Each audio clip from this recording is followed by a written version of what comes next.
Темни облаци се надвиснале над Штип, а темни облаци се надвиснале и над македонското новинарство.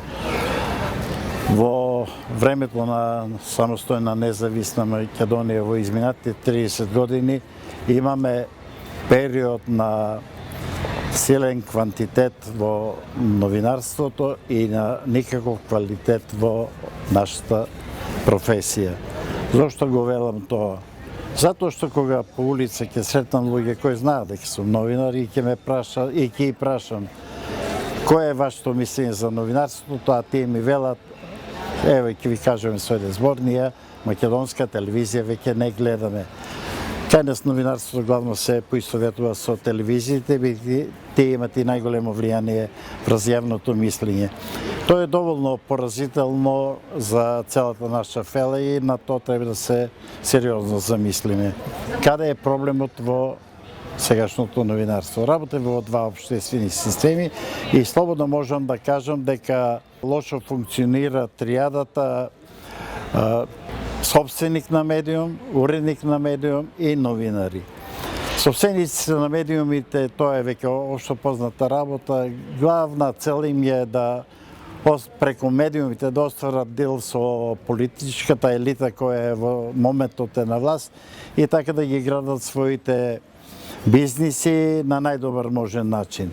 При тоа, воопшто не им е битно што страда истината, што страда новинарството и конечно што страдат општествените процеси кои што треба да се одвиваат во државата и општеството да го поведат на еден добар пат за да може да се излезе од кризата во која живееме 30 години. Јас сакам само да споредам два случаи од моето новинарство. Случај прв во 80-те години од минатиот век, кога во Штип се створи еден голем политички случај, се судрија две големи политички струи и јас пишував како што пишував, се водев од аргументите и тогаш оние кои беа помоќни решија дека новинарот Бојаджиски мора да биде отстранет од новинарството. Но што се случи?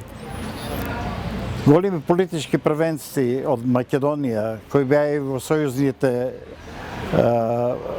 сојузните структури на југословенската политика, беа на тој состанок и се вратија во Скопје и на мојот уредник Илија Зафировски во весникот Трудбеник му рекоа дека треба да бидам повлечен на 2 години додека не се смират работите во Штип, а мојот уредник им рече не, ако имате луѓе вие ваши повлекувајте ги, Иван останува таму да си работи својата работа. Втор случај сосема спротивен на овој. Во работев за утрински весник, од првиот број на весникот, таа редакција премногу ми се бендисуваше затоа што таму работеа стварно бардови на македонското новинарство. И во еден момент бев известен од главната уредничка дека повеќе не сум дописник на утрински весник од источниот регион. Прашав зошто, ако добро си обавувам работа, рече таква одлука дојде од врвот. И јас знаев кој е врвот. Врвот е господинот Срđan Керим, кој што одлучил да ме тргне од дописник, бидејќи пишував критички текстови за неговиот добар пријател, тогашниот штипски градоначелник Илчо Захариев. Зошто редакцијата не ме заштити, зошто главниот уредник не ме заштити, зошто конечно собственикот не свати, директорот, дека да се има добар дописник било каде во државата е приоритет број 1, бидејќи дописниците се гранитните столбови на секоја квалитетно уредена новинарска куќа. Јас живеам и работам во Штип, 60 на години сум новинар веќе и одлично ја знам позицијата на новинарството надвор од Скопје. Ние имаме огромни проблеми.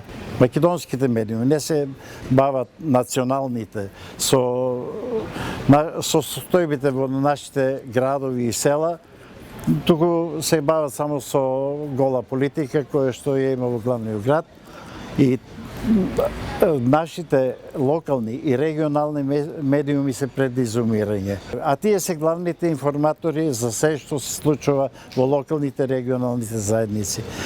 Неопходно е час побрзо да се преземат некои мерки, зашто целите региони, многу големи општини и мали места ќе останат без основните информации за животот кои и се однесува на нив.